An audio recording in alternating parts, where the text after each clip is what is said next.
Aditi, and today we are getting real, like real. This one's for that version of you who's exhausted pretending to be okay. And I titled it Facing or Faking because I believe that most of us are not avoiding healing, we are just confused if what we are doing is even helping or not. You may be journaling, watching affirmations, lighting candles, deleting contacts, but somewhere deep inside you still feel stuck. And it makes you question, am I really healing or am I just faking it to feel better? So let's talk. First, faking healing is the easy way out.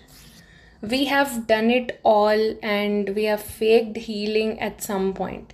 You wake up and tell yourself, okay, I'm fine now, I've cried enough, time to move on. You dress up, click a selfie, post a quote that screams new me, and convince yourself that the pain has expired. But then it hits you. That one damn song, that one message, that one memory, and suddenly your heart crashes again.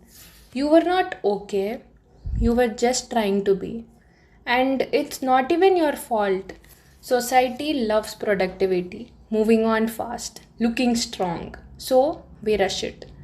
We fake smile at parties, we laugh louder than usual. We say, I am better, when what we really mean is to say, I am scared to fall apart again.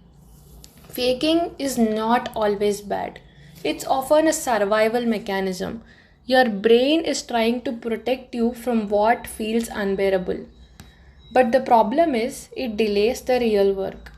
And it leaves you stuck in this loop where you look healed but feel empty. So, what does facing look like?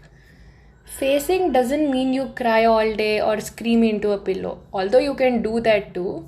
It means you admit that you're not okay without feeling weak for it. You sit with your loneliness without texting the person who ghosted you.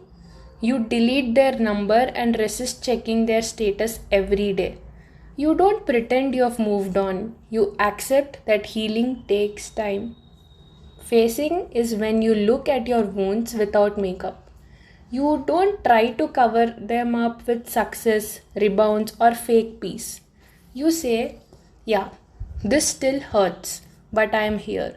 And I am choosing to deal with it, no matter how slow it feels. That is healing.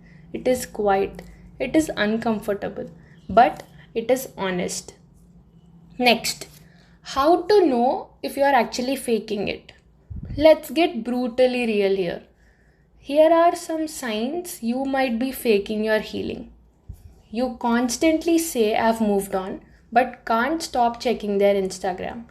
You tell people you're fine, but avoid being alone with your thoughts. You only do self care to look healed and not to feel better. You get annoyed at your own sadness, like, why am I still crying, instead of giving it space. If you relate, don't panic.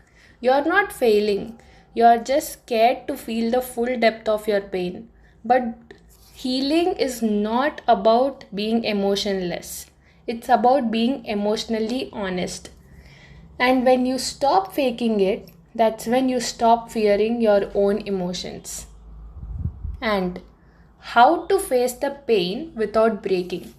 So, first, validate the small waves. You don't need to wait for a big breakdown to say that you're hurting. If something makes your chest tight, that's enough. Let yourself feel it without judging its size. Be okay with not knowing.